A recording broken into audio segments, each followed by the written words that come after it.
Workshop to order. Could we just stand and pledge allegiance to the flag? Let's pretend. Let's pretend.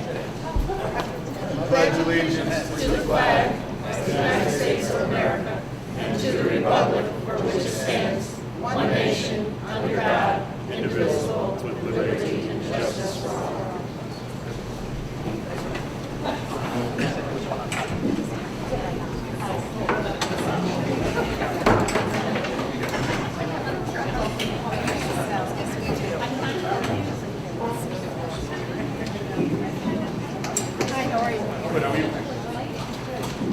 Nice of you to join us.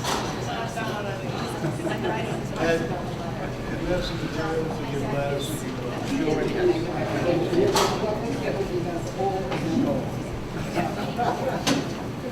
To everyone that's in the audience, we want to thank you for coming out. This is a board workshop. We will not be having any dialogue with anyone at this particular time. We will not have the public come before the board.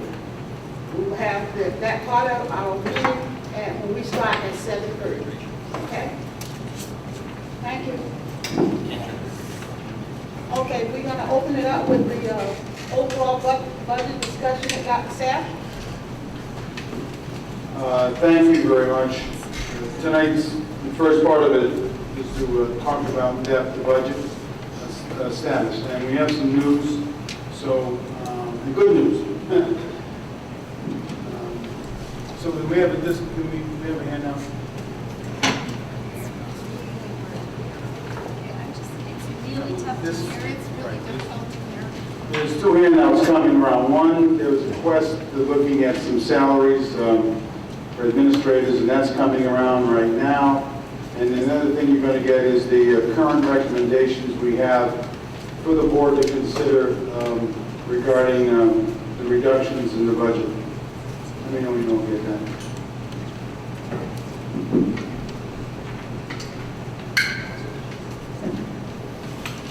Just to keep the end in mind, one of the things that's happened the last few years is that we've taken advantage of the Obama money from Washington and the jobs money from Washington again, which gave us 4 years.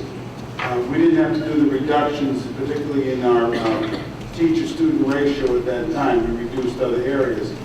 This year, as you know, with the reform that's going forward in Hartford, there's an opportunity for Danbury to receive an extra $1,700,000. That has made a monumental difference. The gray area for that was how would it be utilized. Since our last meeting, the governor had requested that the mayors in the large cities go up and have a conversation with him regarding funding and other issues. And Mark, our mayor, I did have a conversation after the meeting, so there was a little more clarity about how we could access the funds. You may recall that in the very beginning, the funds themselves would be exclusively for new items to add to closing the achievement gap in the school systems. And current programs would not be eligible. Since then, it looks as though that we would be able to use it. So the concept may be something like this, is that if there's 1.7, if there are initiatives the district has been taken ongoing for the last few years, that it closes the gap, the commissioner on an application basis, there has to be a plan. We'll consider those now. It looks as though they would do that. in addition to some new items put forward. So when I looked at that lens of what we're doing for the reductions, we need to pick items in our budget that we can build on. One of the things is to try to keep, a board side priority was to keep students and teachers sacred, so the teachers in front of students, and this budget will continue to do that, which reduces class sizes for us. It also will build on some of the money that we have expended for SIOP, which is the Sheltered Instruction Observation Protocol, which is a technique teachers can use for reducing the gap with Hispanic students and the ELL students as their mainstream. So our current budget, I was looking for some other items, and the other major item for us to move forward would be our Head Start program. And I see people from Head Start here again, so that's been initiatives that we've had. When we were looking at the budget reductions and talking to the administrators, there was no question the value of Head Start or even the after-school program. It was a matter of priority about what we might remove during the day.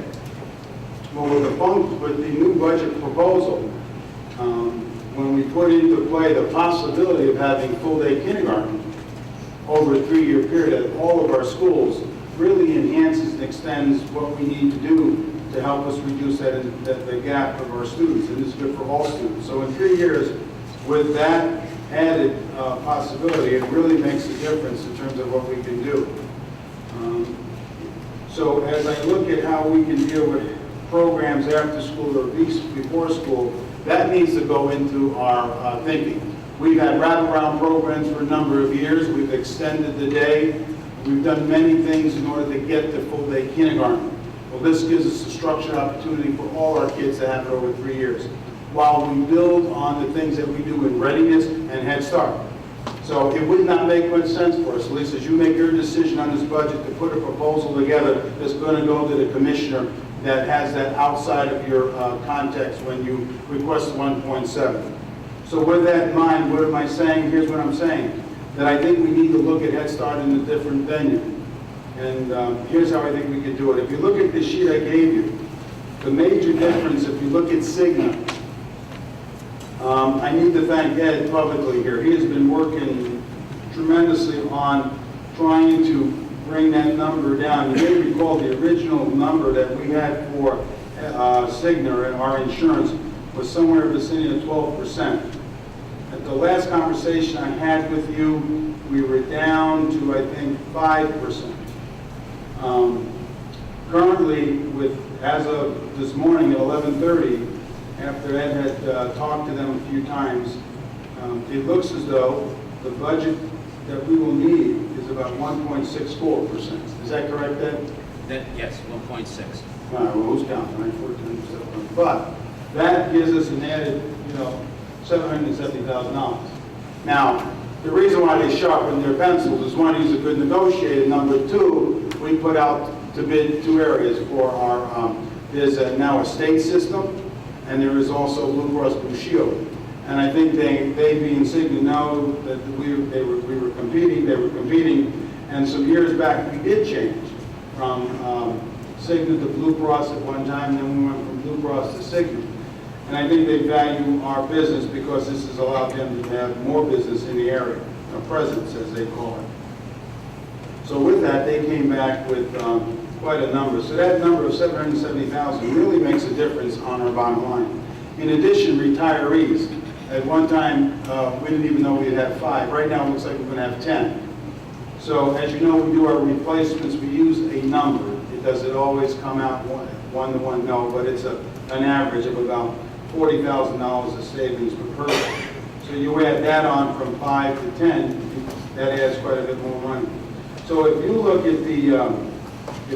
at our bottom line at $4,650,000 in order to make our budget, which would give us a budget of 1.04% from the city, my suggestion is that we remove those items in here that we had a value added, which would go to the special grant from the city, that we would, we think that there would be a budget offset from this year from our savings. We have a 1% savings account We've done a projection to the end of the year. If everything moves along the way it is, we should have a savings, and we've asked the city if we can utilize that savings. In the past, we've given it back in a lot of ways, but if we can utilize that, then the answer is yes. The Cigna savings of $770,000, we believe we could save the bus contract of the busing. If we don't have to add the 2 buses at $150, and that's what we hope we can do. The interns, we believe we could save off of our expenses that we've been using for subs, about $100,000.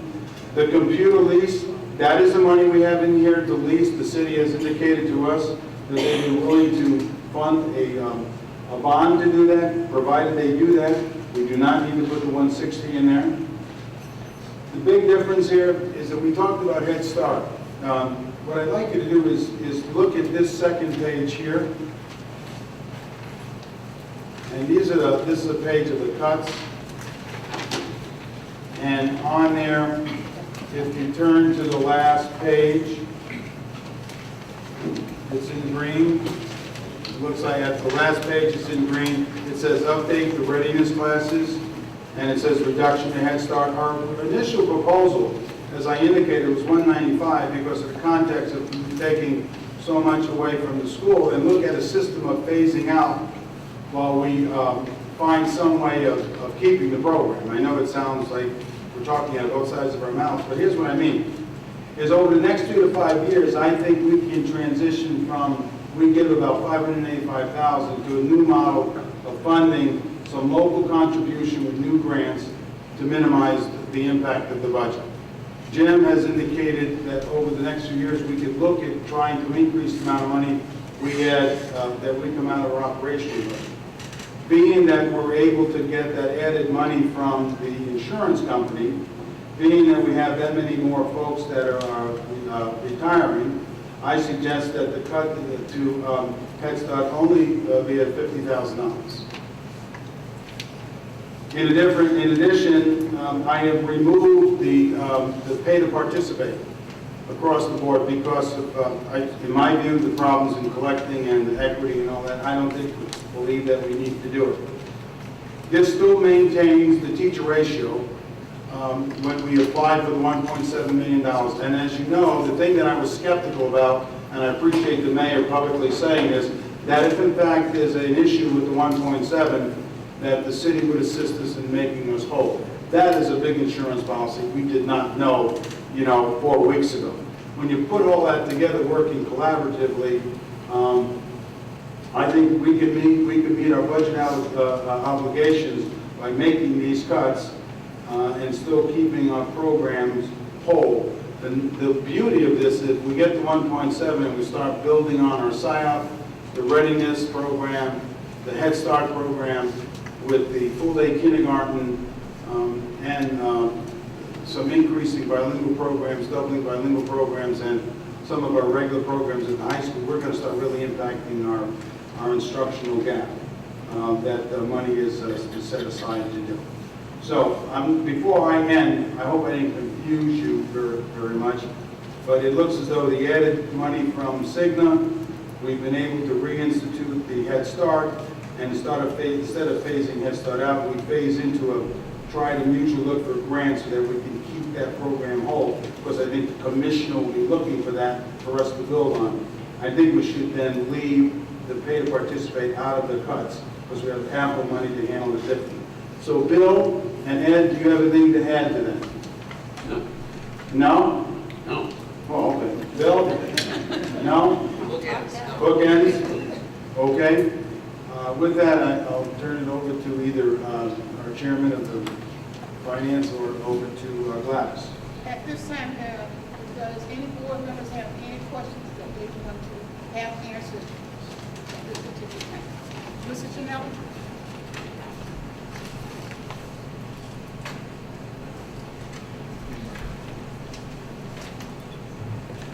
It should be on.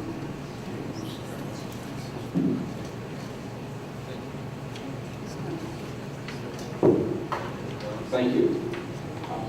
One, I think the job that the administration and Ed has done on the insurance, because that's been a killer for us, is excellent. I just want to make sure that this is a locked-in number, that Yes, as of 11:30, they called us and it's locked in. the $160,000 that we have, is this contingent to it being passed by the residents in terms of a referendum? So if it's not passed, it will be put back in the budget?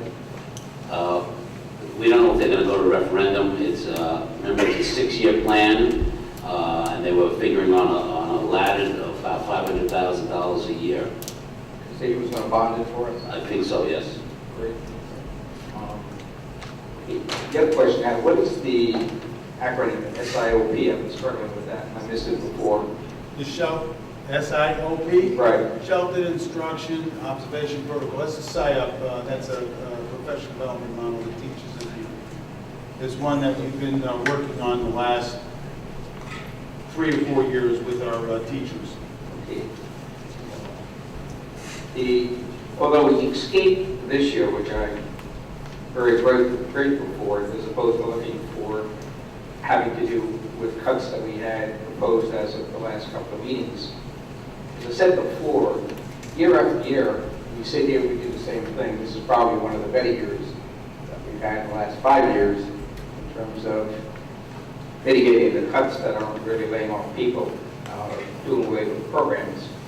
But I still feel that collectively, we've got to get together with the community and get the business people involved in the school system here, not necessarily to fund us for money, but to have them understand what we are doing in Danbury, what the value of education in Danbury is, what our students mean to them, and to have them be part of the educational process.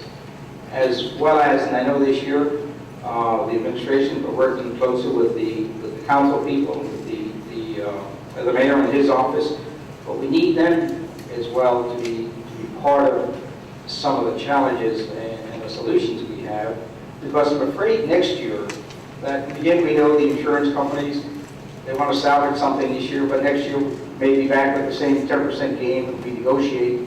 We have to do something to look at the revenue side. And I keep making reference to that DCS funding and alluding to the fact a little bit about what Mark was doing.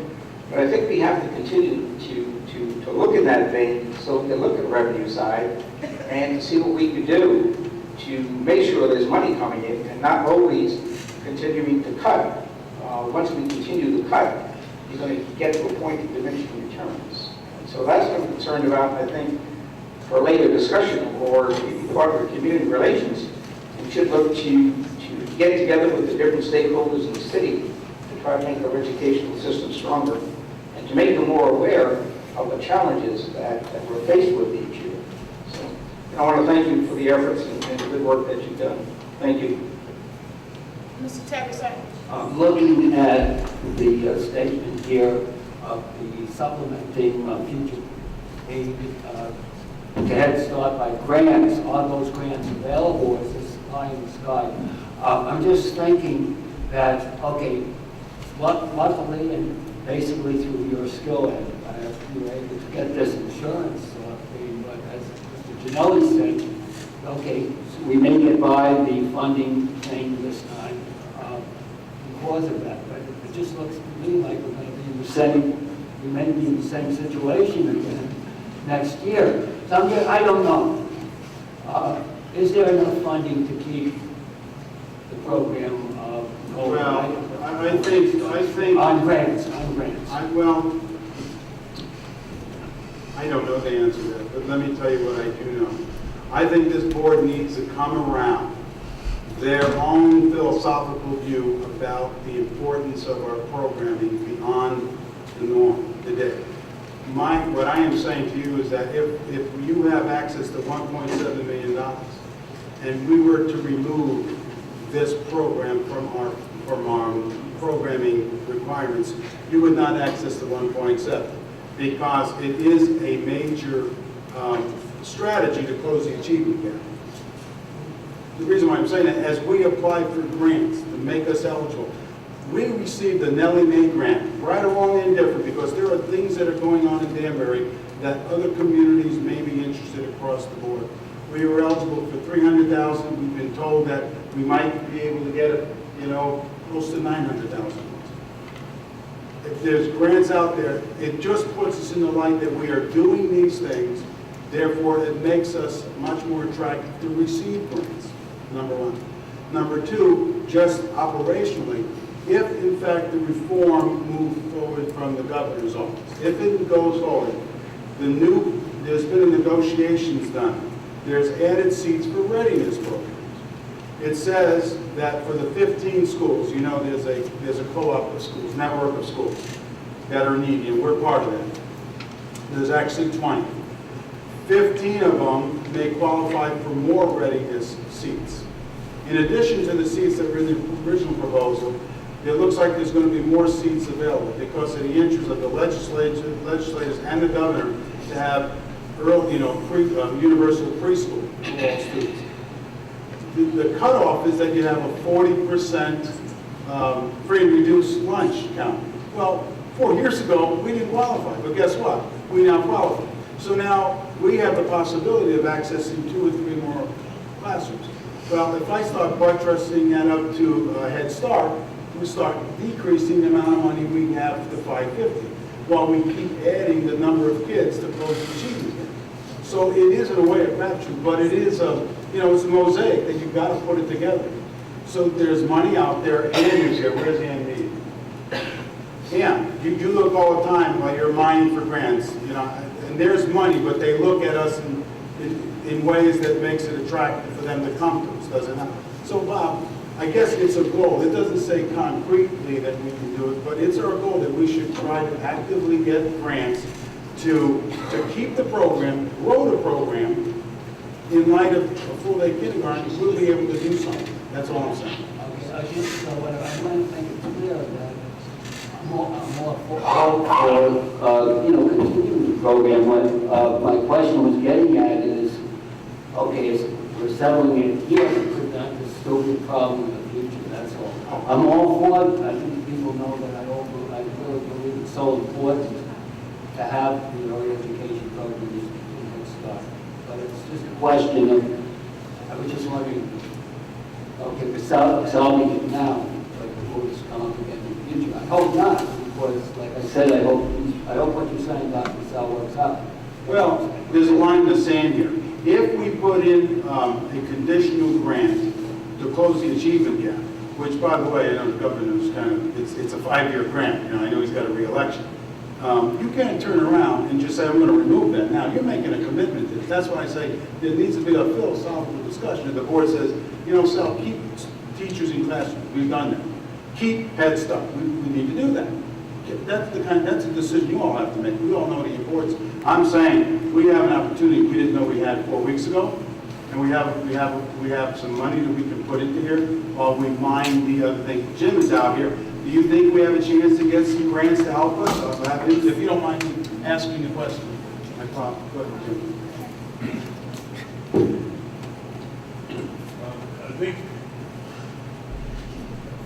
I think the answer is yes. Realistically, I have consulted with the superintendent. I think the answer is yes. The 2 different aspects of it. One is that the 1.7 may turn into 1.75, okay, or some other number, and we would like to talk about that, and then we could fully restore the Head Start cut, if at all possible.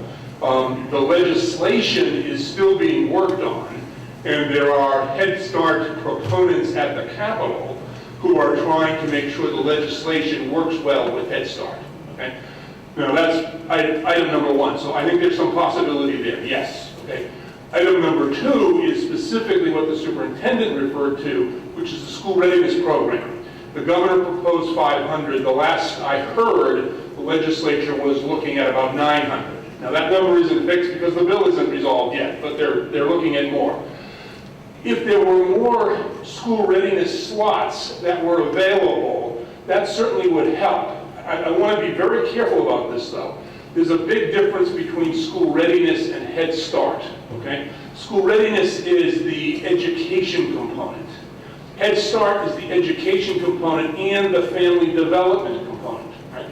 So how we would use school readiness slots to substitute for what amounts to Head Start slots, if there were further cuts in Head Start, That would have to be negotiated with the regional office in Boston. So it's not just like dollars, you know, dollar here, dollar there. Because in effect, the Head Start program does more than the school readiness program does, and the Boston Head Start office would have to be part of that conversation. But bottom line, I agree with the superintendent's analysis that it is possible to support the Head Start program with grants, and it's not entirely blue sky. I think there is a reasonable, realistic approach to do it. Certainly at the $50,000 level. At the $200,000 level, not happening, okay? But at the $50,000 level, I do think we can make that transition. And hopefully we can even avoid the $50,000, depending on what the final number comes with the improvement plan money. Jim, I have, no, okay. We have someone. Sandy?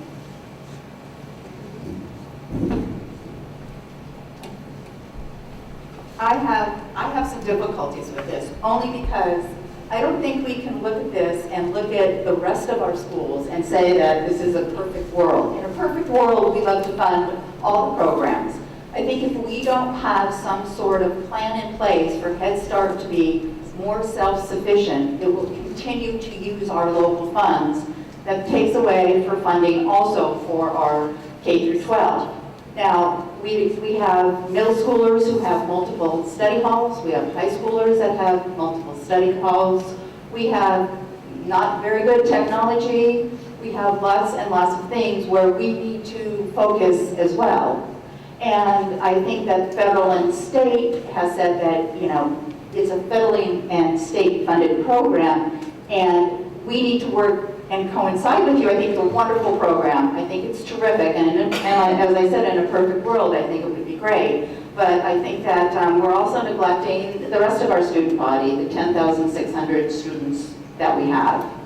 And I think that we need to have a plan. We need to have a short-term and a long-term plan of our relationship with Head Start and how we're going to proceed in the future. Jim, I had a question, but first I'm going to kind of respond in a way also. I think you're absolutely right, Sandy. I think total proponents of the program, as well as those who may have some question relative to before and after, are going to end up on the same page on this board. You know what I mean? I think that Head Start knows that if there was a transitional way to federally fund and whatever, we'd be okay. But I need to ask you a point-blank question. I haven't understood a lot of this. What's the $50,000 going to do to your program next year? Well, first, it's actually going to be, if that's what goes forward, okay, we end up with that $50,000 cut. It's $50,000 cut on your side of the budget, okay? What that means is there'll have to be a cut, since all you fund is personnel, right? Please be clear, all of the Board of Education's money is for personnel, okay? So if you're going to reduce that amount by $50,000, there's going to be a reduction in personnel. Okay? We need, and again, this goes to the conversation I had with the superintendent, we need to have a discussion about how that happens. There are a variety of ways that could happen. For example, we could lay off some of the program helpers. Last year, we reduced that number by about half. Now, you could reduce it a little bit more. You could eliminate a teaching position, okay? You have to ultimately make that decision because that's your decision to make. We have asked to be consulted about that, and we would like to be consulted about that. Bottom line is, our obligation is to continue to run the program. And so what we would have to do is we would have to, in effect, come up with that $50,000 and cut on the parent component side of the program somehow. Okay? So that's a very difficult thing to do, just as it's difficult for you to do on your side. But between the two organizations, between the Board of Education and Head Start program, we'd have to negotiate out a solution to that problem. And I'm not here, I cannot tell you, Ms. Chillian, tonight, what the answer is. Hope, as I said, I hope there is no answer, in the sense that I hope it's not $1.7 million, I hope it's $1.75 million, okay? But if there is a need, then we will in good faith find an answer. And the reason I can stand here and say, and the Head Start people haven't heard me say this, that, you know, the 50,000 we understand isn't because we think you should cut Head Start. It's because we want you to know that we are partners with you, and you're facing difficulties, and we're going to face those difficulties with you, right? But there isn't any magic. There's not going to be any big federal increase, right? Maybe no federal. Many years there's none. There's certainly going to be no state increase in Head Start specifically, right? And to be clear, Head Start is a state, federal, and local program. It isn't just a federal program. It is a state, federal, and local program, okay? So we'll have to work that out. That's my best answer. Can I just say that according to our information, and you can correct me if I'm wrong, but our expenditures in 2009-10 budget versus 2011-12 budget, benefits have gone up from $332,000 to $785,000.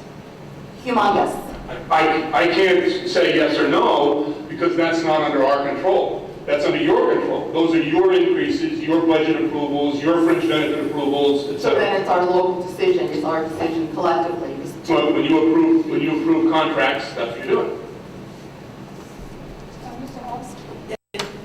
Again, along the same line, that's fine. And in regard to Head Start, I just got two questions. It seems as though the federal as well as the state funding for Head Start has been stagnant over the past 5 years. That's correct. So what steps have been taken to get more? Well, the Board of Ed's funding has been basically stagnant. The increases have come by the increases in your costs, okay? On our side of the budget, we've done everything we can. We have eliminated positions, we've made changes administratively, we've moved more of our administrative costs to other programs as we grew. Head Start is part of the Connecticut Institute for Communities. So for example, when we added the health center to the Connecticut Institute for Communities, we were able to shift some costs from administration, from Head Start to the health center. So we have found ways of negotiating our way through what amounts to steady funding with no increases, but increases in costs. Because we have increases in costs too. We do have a health program, right? We pay electricity bills, we have supply costs, inflation. So we've been pushed by the increases too. We've managed our resources to hold the program together.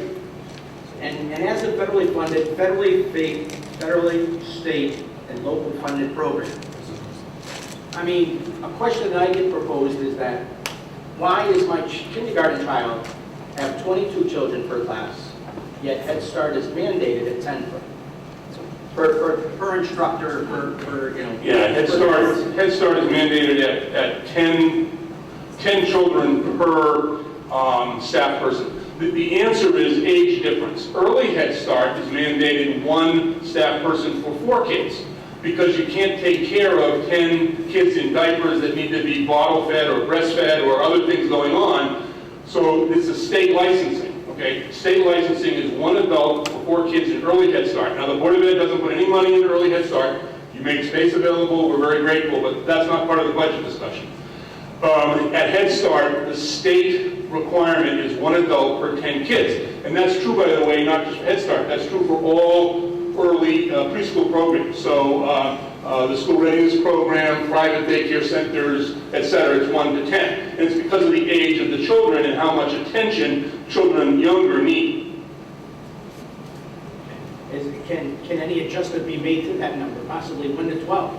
The state could change its regulations, yes. I don't think you'll find many educators that think that would be a very good idea.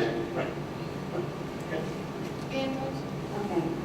I have a question for Dr. South.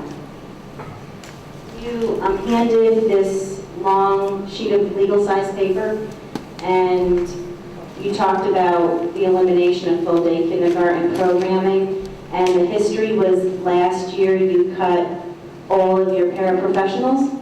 Is that accurate? Dr. South?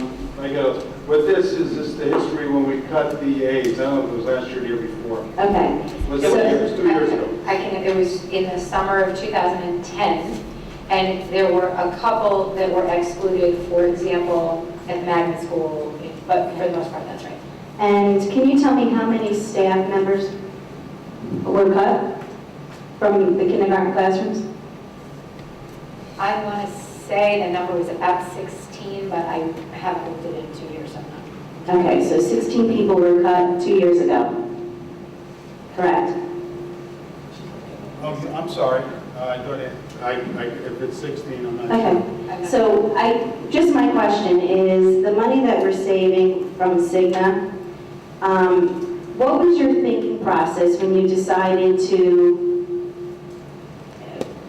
fund back, if you will, from the original budget reductions on 411, which was Head Start, was being reduced by 195, and now it's being reduced by 50,000. What was your thinking when you thought that and thought you still have kindergarten classrooms with 20 to 23 students and still without a paraprofessional?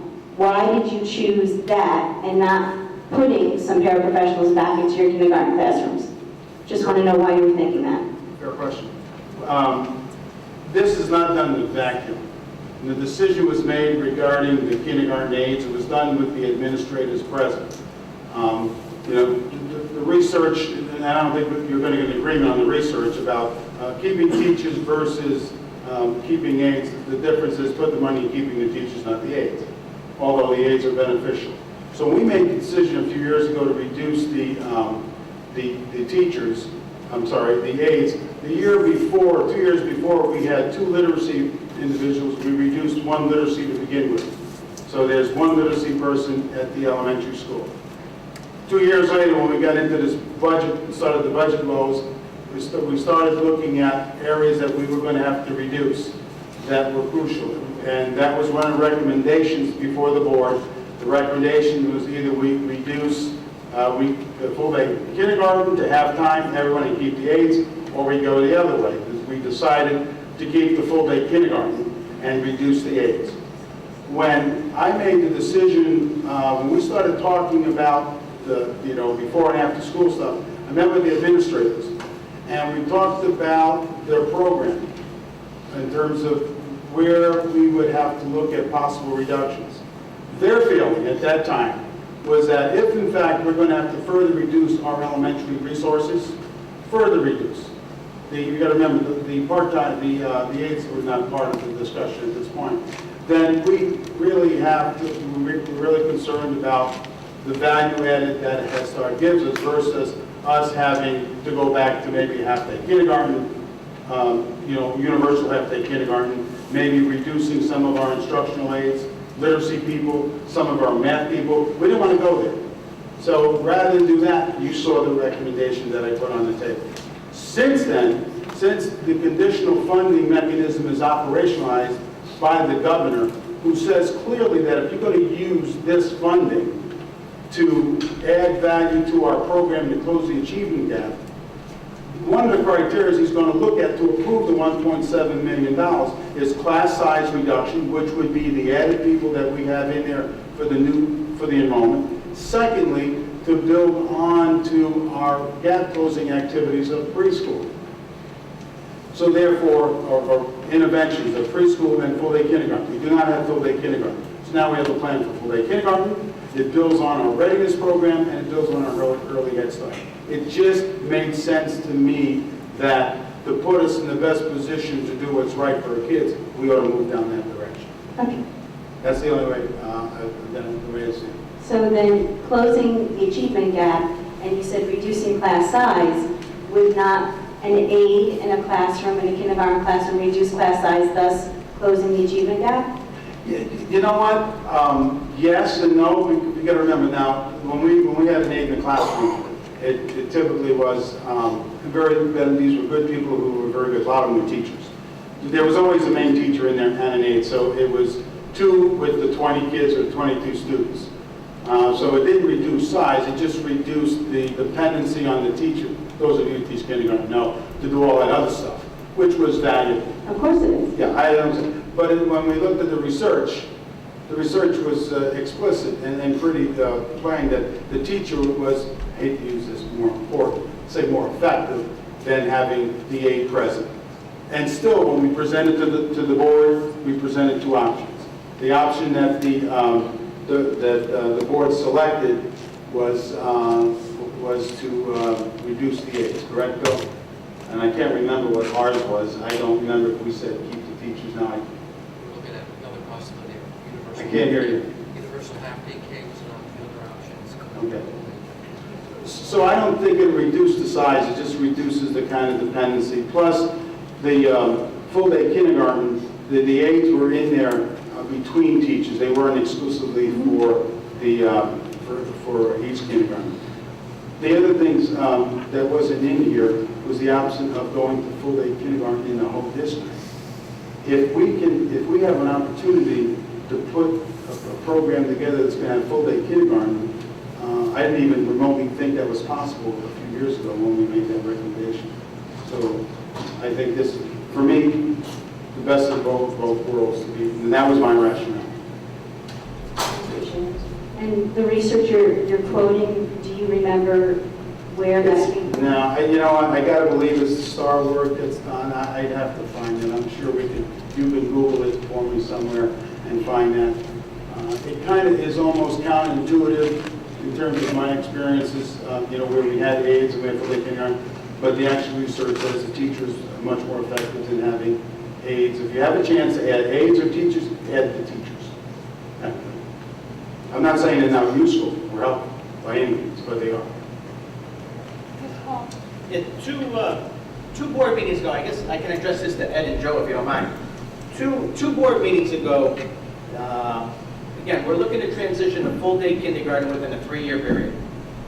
And it's estimated that 151 students are going to be added for 2012, 2013 in terms of full-day kindergarten.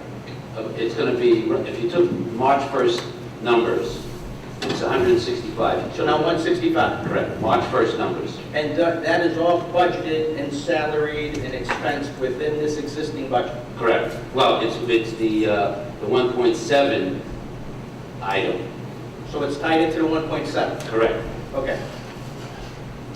If you look on the second page, all-day kindergarten, 2,000. Okay. And Diana, the difference here that what I'm saying to you is that my fear, you probably, I don't know if you'd be seeing the same recommendation here, if I had an indication that we didn't have a chance for the $1.7 million. Even if the governor, for some reason, this doesn't come to fruition, I think what I heard from the city is that they would support what we're doing. Now, you need to correct me if I'm wrong, but that's my understanding. That when you put that into play, that's why you see what you have before you. And Joe, when you did the numbers, we did it strategically where we had space, because we have some space issues as well. We did it in a 3-phase plan. But is $350,000 sufficient? I mean, you're speaking about 165 students and 22 per class, so basically eight teachers. It's 5 teachers that are included in the 350,000. But why only 5 if we're adding 162 students? Well, some of those areas already don't have 16 kids or 12 kids or 11 kids. Okay. Our maximum is 22 kids in a couple of areas. There are 16, 17, 20, and so forth. So there's no 26. So the redistribution is basically only 5 new teachers as far as we're correct. Correct. Good, thanks.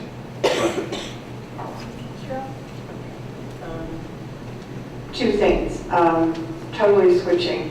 Ed, you've done a great job, but I'd also like to know what our consultant, whom we pay money, I don't know how much, has done to assist you in these negotiations. Every year in my experience, we start with a huge increase and go through agita for months and months to get down to what is real. And I'm really kind of sick of the game.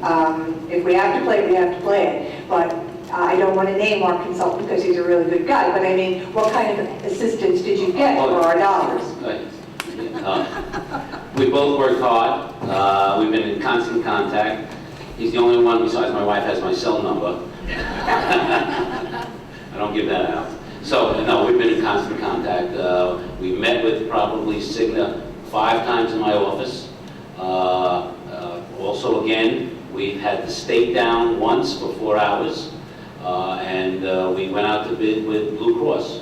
So we have our fiduciary responsibility to the fiscal people of Danbury has been done. And I think both of us did a great job. Okay, just one other Just question. saying. And just tell my wife that. The other thing is, it's my understanding, and this may be incorrect, that the state plan that is out there now by movement of statute, municipalities such as us can enroll in, was sent out by the controller directly to the superintendent. And the superintendent was to amass the information and directly return it to the comptroller's office. Why? Simply and honestly to avoid consultants. So I guess I'm asking, was our consultant involved in the state process of ascertaining what the cost would be to us? Yes, he was. Okay. May I ask why? Well, we worked together, you know what I mean? He has some knowledge, I have some knowledge, we put the knowledge together and we worked on it together. You know, it's two heads are better than one. And did the quote come from the comptroller's office or from? Controller's office. Oh, okay, thank you. And we, you know, even though they sent submitted a quote, when we met with them for 4 hours, we had 15 questions that they're still waiting. We're still waiting to answer. They have to answer 12 of those already. So.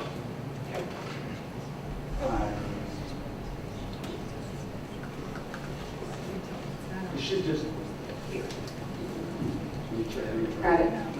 Okay, this is a question that's totally off the subject. Value added. I needed to be spelled out.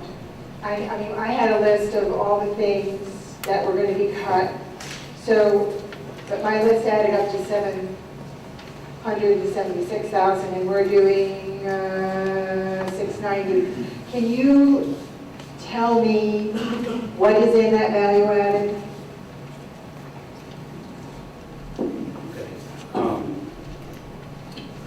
The value added, the term is simply used because it's going to enhance the programs that we have.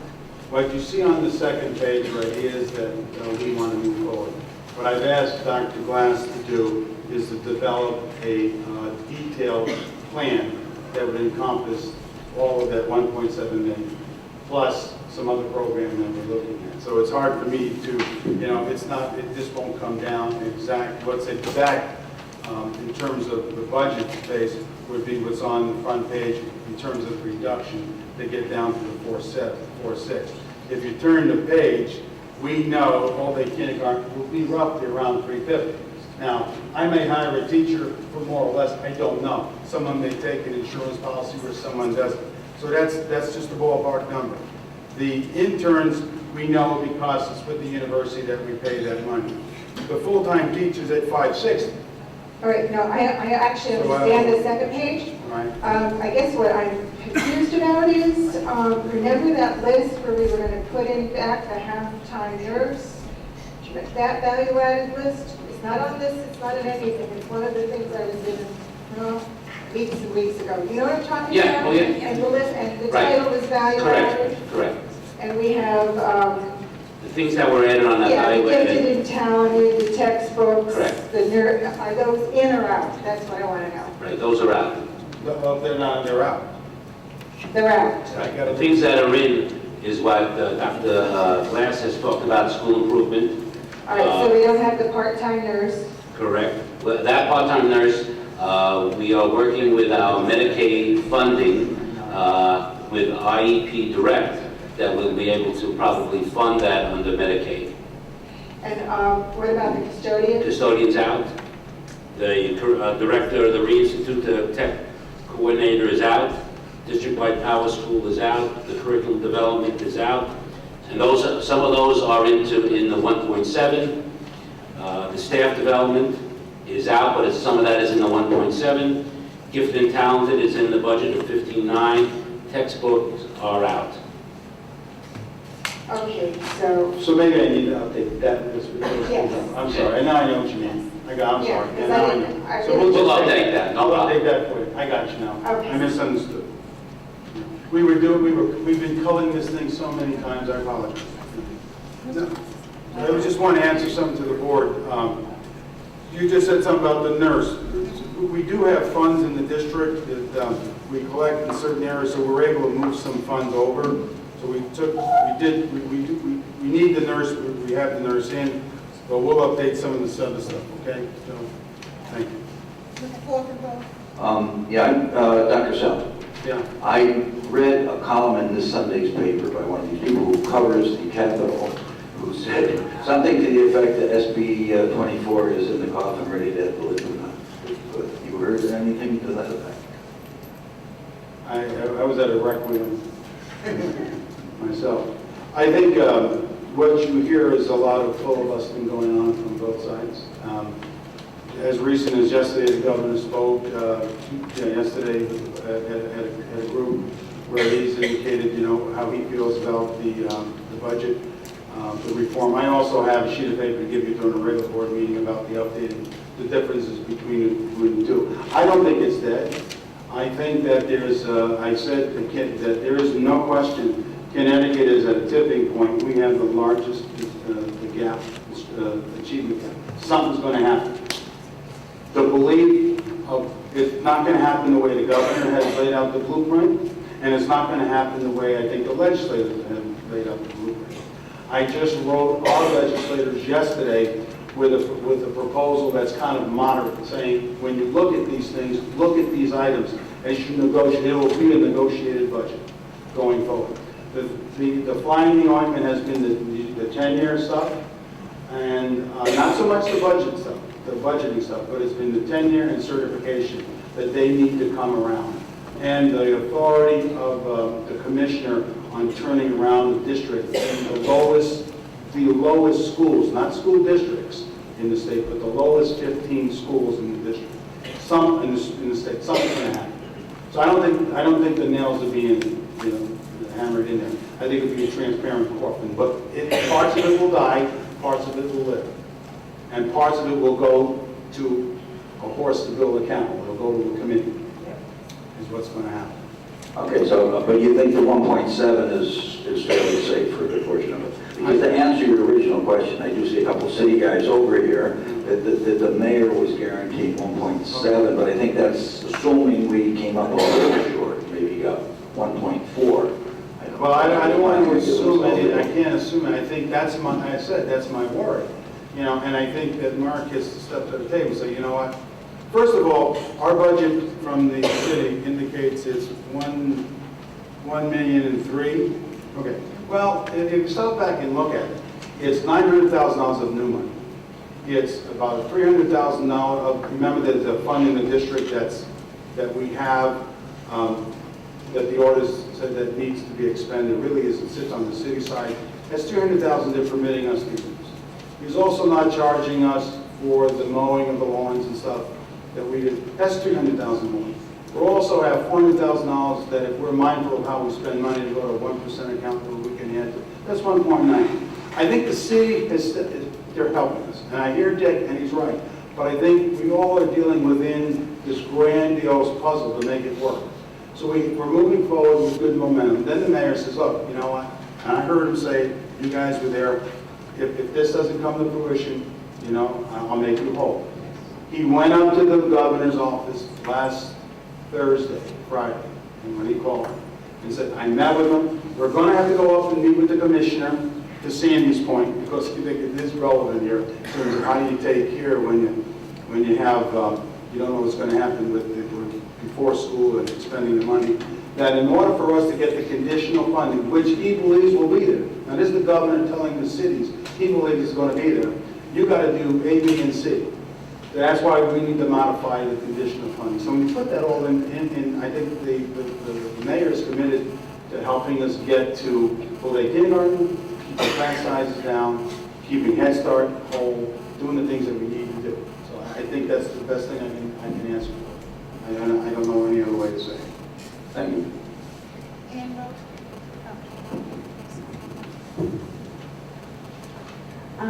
Under the value added, you had mentioned Power School, and I thought that that was a state mandate now that you needed to report data, and so I'm concerned, how is it now something we can cut? No, it's Naviance, the special ed. So that's on the cut, and we're buying it out of this year's budget. Naviance, it's a software package. Yeah. You know, two things. One, the Naviance is that every student has to have an individualized plan starting in 6th grade, so that's what that is. But you're still right about that piece. We are doing Power School, but we're doing out of some expenditures from this year, correct? Yes. And yes, we do have to report that data. I want to remind the board right now that every teacher, every grade has got to be reported, this is crazy, to the state, to the commissioner. And that's what you're talking about. That is still a requirement. And we are able to do that, we can do that. I don't know. We're supposed to be able to do that. I think it's going to be somewhat difficult, but we have the power school equipment. Personnel, we're going to have to get some assistance, but I think we have to do it. We don't have much of a choice. We have to do it. But that's in the budget. You're correct. I'm sorry. That's in the requirement for we budgeted this year. We're going to have to do it, and we're going to do it. Yeah, and we have to rearrange personnel to do it.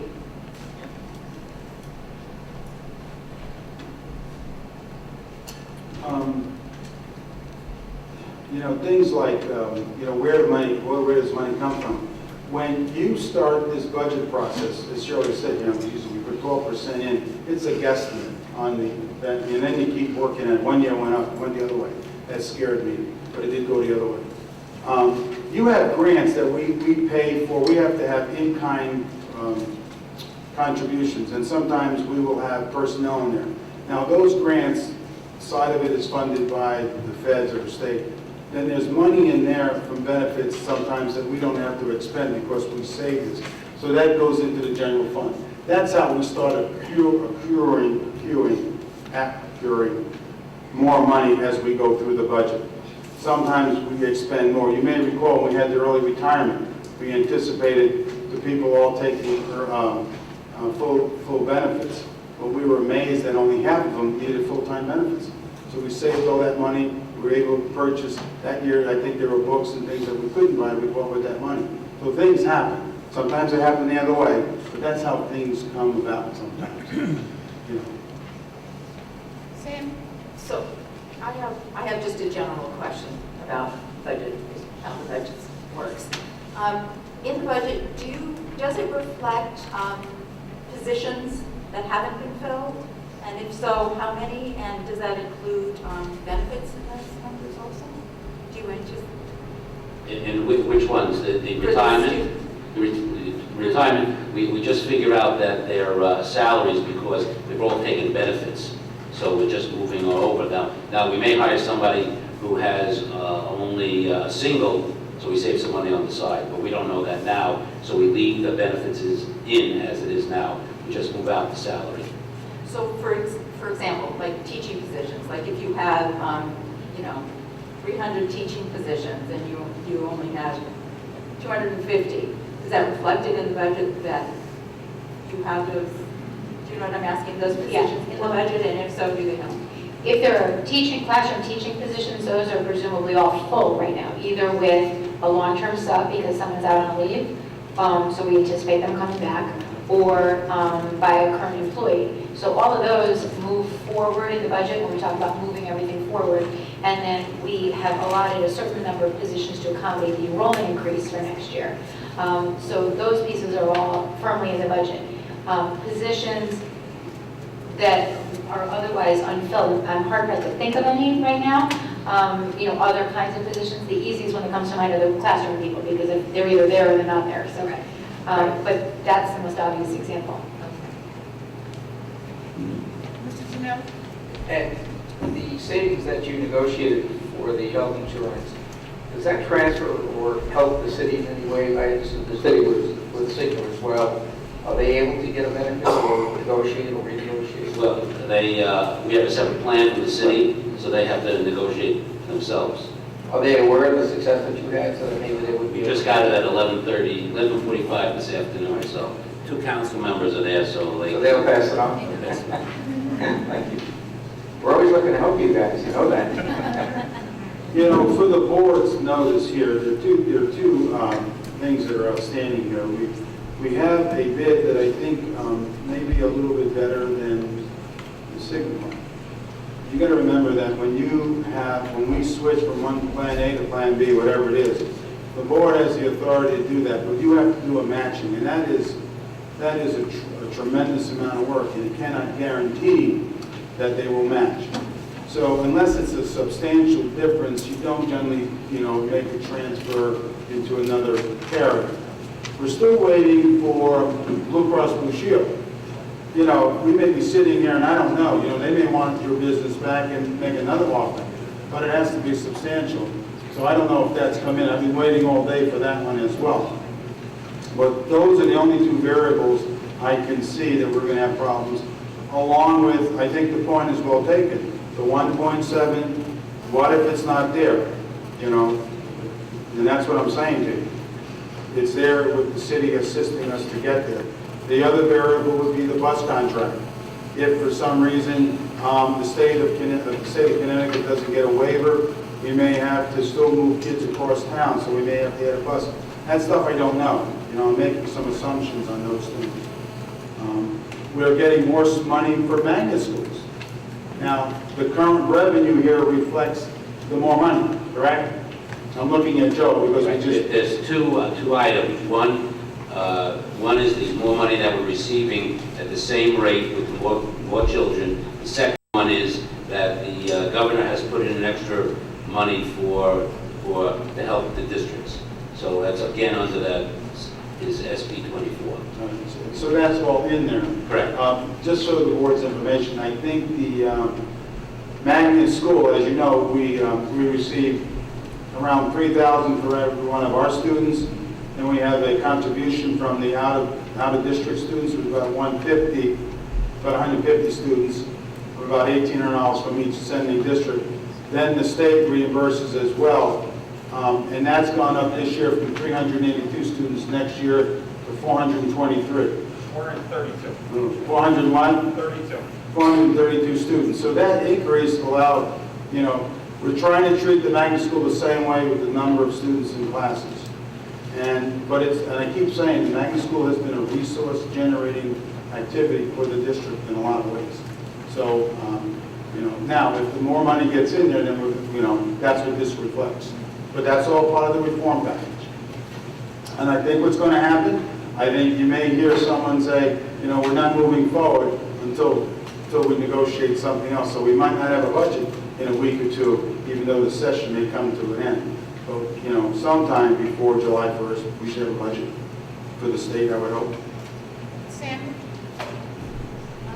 did you think about reinstating any of the electives that have been cut at the high school, or reinstating tech ed in the middle schools?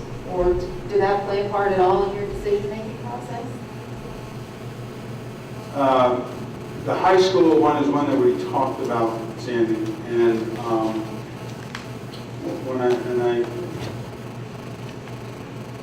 we have not added any more in the elective areas. We have let electives move ahead, even though we didn't have the number of students that we would want to qualify. For example, we had some courses, third in the sequence, they should have between 14 and 18 students because the youngsters started as freshmen, and we have an obligation to give them the last one in the sequence. We let go. We have not reduced the high school anymore, but we have not increased it anymore. So I did not discuss with the high school to add any. I've asked Dr. Glass to go up there and work with the students as they have a course selection to see where we're at. And as of yesterday, when we talked about it, I don't think we have a schedule to know if we have to add it. But I have not added FTEs. 2 years ago, we were going to reduce some FTEs, and we did not do that.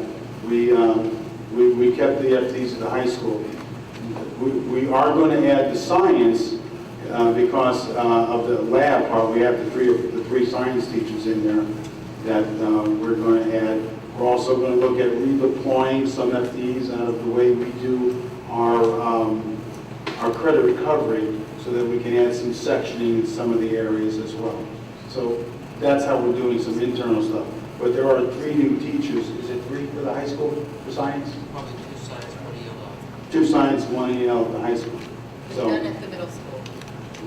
yes, the middle school, we added, well, you might want to explain how that works. STEM, but not, Well, STEM is part of it. but not be tech ed. No, not the tech learning ed. skills and those.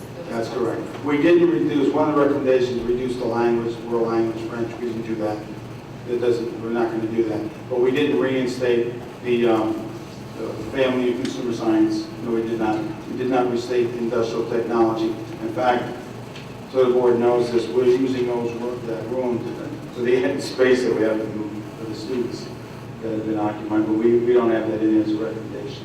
Is that correct? We didn't consider it, actually. The only thing we talked about was the world language at the middle school. I know you talked with the middle school principals. You know, I just want to make sure we're walking on a semi-dangerous path, not to be overly dramatic. It looks like, once again, through hard work, we've been able to pull it off. And it does go back to what Shirley said, it does go back to what Phyllis said. This is not the same school system this was 4 years ago. We've been seriously hurt. And if folks out in the community think that we haven't been, and somehow we're playing some kind of smoke and mirrors kind of game, it's not true. And as you know, Sandy's question, have you added this back, really ties into Phyllis's question. Part of our value added that didn't show up was the gifted and talented one to increase. There will be kids at the high school next year, in the middle school, that will not have books. It's guaranteed, because that's part of the value added put back in there. Our curriculum development will be slowed down again, which we were cited for by the Cambridge group. Our staff development, we're trying to pull an arrangement of the 1.7 that Sal mentioned, but just today, we had a $150 need in terms of professional development at the high school, and we're trying to figure out how to do it, because we must do it, but we're more than $1,000 overdrawn on that account. So these issues are things that we're mulling over. We've had 3 cabinet meetings this week just on this same topic. So we've tried to make, what's that say, lemonade out of lemons, but there are things that have fallen through the cracks that will not be resurrected. Those literacy teachers at the elementary level, they're all 17, it really hurt the school system. We have never been able to recover from that. We've never been able to recover from the cut in the paraprofessionals that we lost.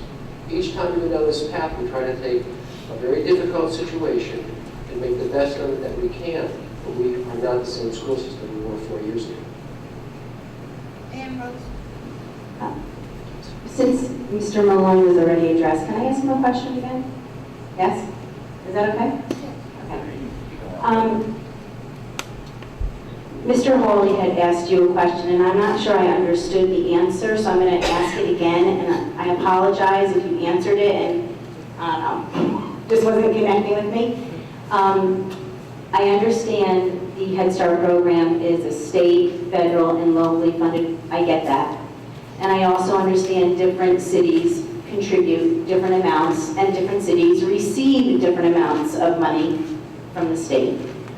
The question that I thought he asked was there anything that you, I guess, I don't want to say you personally, but you could do to increase the funding from the state to Head Start? Because I'm wondering, this is my wonderings, I feel as if Danbury has done such an amazing job in supporting the program for the past, 30 years. And I feel that maybe because we've done such an amazing job, we haven't gotten our fair share, so to speak, from the state. And if we didn't do such an amazing job, maybe we would have received more monies from them. So, and because we're not a school district like we used to be 4 years ago, I'm trying to put this all together and say, if the local budget did not support Head Start, is there a place for you to go? Because would they pick up the pieces? And if they wouldn't, why wouldn't they? The answer to your question is that we get proportionally from the feds and from the state the same amount of money as all other Head Start programs, okay? So no, we are not underfunded by the feds or anybody else, okay? You are correct. The city of Danbury has done a specially good job in supporting its Head Start program. I actually think it's coming up to more than 35 years. I think we're getting close to 40 years. I think it was 1965, someone said, thank you, 65. So we're coming up to 40 years, right? And the local program has had its ups and downs, okay? But right now, it's clearly on a huge up, all right, in terms of the quality of the program and everything else. We can go through that if you want.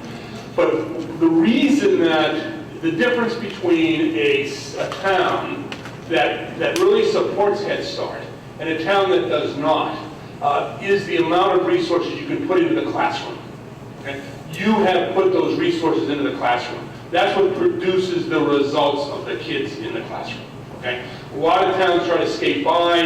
They have one staff person. They try to do it with a half-time second person or volunteers or parents, or there are other ways of meeting the two adults in the classroom, okay? But you don't get the quality. I know, I get it. You don't get the quality. So what Danbury has done is Danbury has invested in that quality, okay? Now, the second answer to your question, and I think in the last 5 years, the program has returned the favor, okay? The program really has been, I can go through the whole history for you sometime, personally, whatever. But the program has been entirely revamped in the last 5 years, okay? And that's what's produced the changes and the results and the federal review and the scoring and all that kind of good stuff, all right? Your question is can we get more money out of the state, okay? There's two answers to the question. One is no in terms of Head Start in a sense, okay? In other words, the state is not looking to put more money into Head Start. If you go through the state budget, by the way, there are Head Start line items. There's no increase in the Head Start line items, okay? Is there another way? And the answer is potentially yes, and that's what I was alluding to. The SB 24 is under negotiation, right? That's where it stands. It's under negotiation. And we're actually hoping that there might be some language in SB 24 that would be added to be a little more supportive of Head Start. There is an element in the plan. There's an element in the plan that says we'll take consideration of your preschool efforts. It would be nice if that specifically identified Head Start. Yes, Head Start is a preschool effort, so I think the language kind of covers it, but it would be even better if it were specifically called out. And there are legislators, including legislators from Danbury, who are working on that. But I can't guarantee that, obviously. But that would be a nice thing. And that would make the superintendent's job easier, because if it turns out there's 1.75 and that language was there, boy, that would be a home run. Okay? So yes, there are things that can be done. The most important thing that can be done at the state level, and you know this because you've said it, the most important thing that can be done at the state level is to change the ECS formula so that Danbury gets its fair share. I think it's a perfectly valid case can be made that Danbury does not get its fair share of ECS money. And that would be the big, because then that money comes to you, you can spend it as you want. It's not categorical money, right? So that's the single most important thing that can be done at the state level. And anything I can do to help do that, I'm certainly eager to do. Mrs. Maloney has a veto. She's exercised it. Yes, sir. As long as you're up. You said earlier that all the city money that goes to Head Start goes to personnel. Yes, sir. Now, are those city employees, and you have other employees that work directly for you and are not through the city? Yes. All the Board of Ed handles the classroom component of Head Start. Okay, at least most of the classroom component of Head Start, and that's where you put your money, and those are the classroom staff. Right? There is other money, and we write a check to the Board of Ed, total checks of about $750,000 a year. That comes out of our federal grant and goes over to the Board of Ed for that. Okay? It's about a 50-50 ratio. The board puts in about half, we put in about half. That's the education component. There are 3 classrooms that are, in addition to the 14 classrooms you staff, all right? So you've got 28 classroom staff, plus 7 program aides, I think, and 1 education coordinator. Okay? Those are your staff, and it basically handles 14 classrooms. There are 3 other classrooms. 2 are at, one is at Laurel Gardens, and the other 2 are at St. Peter's, that are funded by a combination of state resources and school readiness. Okay? Then there is the parent component of the program. The parent component of the program is run by the Head Start program directly. In other words, we don't give you money and you run the parent component. We keep money for the parent component and run that component. And that's what I said. We have reduced staff there. We have cut administrative costs. That's how we have, with no increase in money, how we have absorbed the increases in costs that we've experienced just as you have over the last several years. Okay, thank you. You're welcome. Are there any other questions that any board members would like to ask Mr. Maloney specifically while he's up?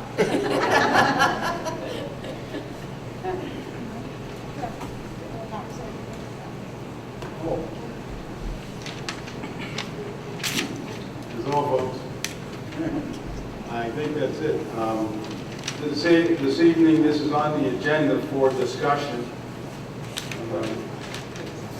Yeah, it's for discussion. And my guess is, it's to come at the next board meeting, although I believe is the process, and Mr. Ginelli, if there's going to be another time with your committee to go over this or what, but we're through, unless anybody from the administrative staff wants to add anything. Joe, did we leave anything out on the, did we answer that okay on the kindergarten? You comfortable with that? Okay. That was the only one I was okay. All right. Then we have nothing else. Thank you very much. Sandy has one question. I just have one more quick question. The Millridge Education Center, I was noticing in the budget that it's gone down considerably. What do we use that for? And I'm curious. It's been a, well, right now there's Head Start there. There's, I think, 28 classrooms. Oh, so that's what Millridge Educational Center Yeah. is? It's not that other building next to it? No, that is our building. That is the, who's housed there, the curriculum people. They Okay. used to be somewhere else. We moved them out so we could make space for something else. But at that, Millridge has the Head Start plus some of our programs for special education.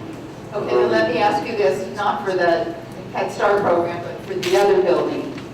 Is that a necessary building? And Yeah, well, here's why it's, that's my question as well. We thought maybe we needed for space, actually, for students. We've evicted them out of another place to create more, so we'd have to go rent somewhere for them to be there. for the Yeah. curriculum people? Yes, we used to have, there wasn't class, that used to be the administrative offices at one time. So they moved out, and we now, when we cut the staff in half, we were able to move some more people in there to make space at our center for the literacy center, parent center, and so forth. So we have nowhere to put them if we were to do it. We looked at that for space. Because my concern is that maybe when we turn that into another school, do we need to use that for like a library or something? If we did, we got to figure out where we move those people. We also have But a then my question smattering, sorry, I think we also have a smattering of technology folks. That's where we house a lot of our equipment because there's a locked access there. So we use it for that as well. So then how is that delineated in the budget by line item? Because the technology, for example, it only has like a $300,000 line item. And then also the curriculum. So is it not expensive to run that building? Or how is it offset by what we have in the budget? Everything there, I'm trying to think if there's any grants that are there. I don't think so. I think those are all our people. Bill, those are all ours, right there on grants. Let him try to. It's a very good question. We've been asking ourselves that repeatedly. So the rest of the board understands, and the folks in the audience, that building is about the size of this cafeteria, maybe a little bit smaller than this. No, wait. We're talking CRC. the size of this cafeteria? 1, 2, 3, 4 offices there. You have the The size of center this area. cafeteria? Yeah. Well, I'll bet Sal's selling one. Listen. Thereabouts.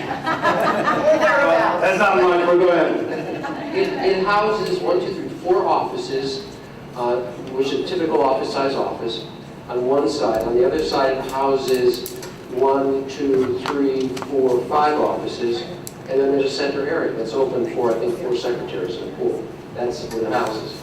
The technology that Kim was talking about, there's a safe there, and it's a walk-in safe, and we keep all the laptops locked up there. There are 4 people in the tech leader's office, which is the size of my office, for example. We were looking at moving it out, and we talked to an architect. The person said you could probably get 3 classrooms. So if you look at the size of this room and cut it into a third, that's what I use as my metric for that. Or you could turn it into a media center, and we could take the media center in the building and repurpose that. The other part is when we had increased enrollment at the high school, we took, as Sal said, we took the central office staff, we eliminated, downsized it by about 50%. The people that were left, we took them out of the high school and turned those back into classrooms. And then when we added with Ann, the Parent Literacy Center over at Osborne, we took the remaining few people over there, Kathy knows, because she was over there, and those were very tiny offices, and we took those people and put them over at CRC as well. If we had a second floor on Beaverbrook, or if we took the boardroom and chopped it up into cubicles, we could put them there. That's the kind of things we're thinking about. That's it, thank you. Yeah, I just want to make sure that before I have to vote on this budget, that we'll have, remember my question about the value added, you're going to redo that list so I know exactly what I'm doing? Yep. Thank you very much. Yeah, we'll get that to you. I'll get that to you. Thank you again. I'm going to just do something that's, I just talked to Dr. Glass and asked some there was conversation with me, with different people from the city during the course of the last week or two about Head Start and my feelings about it, and I expressed my feelings about it. And the comeback was that there seems to be a lot of publicity lately about how ineffective Head Start may be after a certain period of time. I asked Dr. Glass to clarify that for me. He could explain it, and he did it so succinctly. I'd like him, asked him if you could do it publicly. Would you do that, sir? Yeah, sure. There have been a lot of editorials coming, or letters to the editor, not only in Danbury, but in other places. When economic times get tough, the question then comes up, I'm hearing things about Head Start starts off with a bang and then kind of fizzles out by the middle of elementary school. There's some truth to that, and there's a fallacy with that as well. Most of the research studies say Head Start makes a significant difference as long as it's maintained. Meaning, if you have kids with a 1-to-10 ratio, if you have a full-day program, if you have parental support, and then they come into a full-day kindergarten program, there are paraprofessionals, there's ample materials, there's active parent engagement, and then it continues on through first grade, second grade, third grade, it stays. The traction stays. If it comes in and the kids have this rich program and then they hit, say, I hope this doesn't come out sounding like trying to manipulate anything, but if you come into a universal half-day K program without paraprofessionals and you have 22 or 23 kids in the room and you don't have ample resources, you're going to lose the momentum you picked up. Thank you. If I could I just elaborate on that very, very briefly? You've been very generous in allowing me to comment, and I appreciate it very much. I think every member of the board received over the course of the year a copy of this article, which is an article by Dr. Kathleen McCartney, who is the Dean of the Harvard Graduate School of Education. And she makes, first of all, the point that Dr. Glass just made, which is it's a little bit analogous to summer break. A kid comes out of the second grade or the 7th grade or the 10th grade and doesn't do anything for the summer and comes back, but guess what? Something has faded. The other point, again, that Dr. Glass made is that the key to Head Start success has been parental involvement. And only recently have the whole notion of parental involvement begun to be incorporated into the elementary school curriculum in a similar way. So it's not that Head Start doesn't work. is that the public schools haven't continued to build on Head Start the way that we would like to see it happen. Even said, 2 final points, even said, that's the average program. That's the average program. Danbury does not have an average program. 5% of the programs in the United States of America score as well as the Danbury program. We're in the top 5%, right? So the average doesn't apply to us to begin with.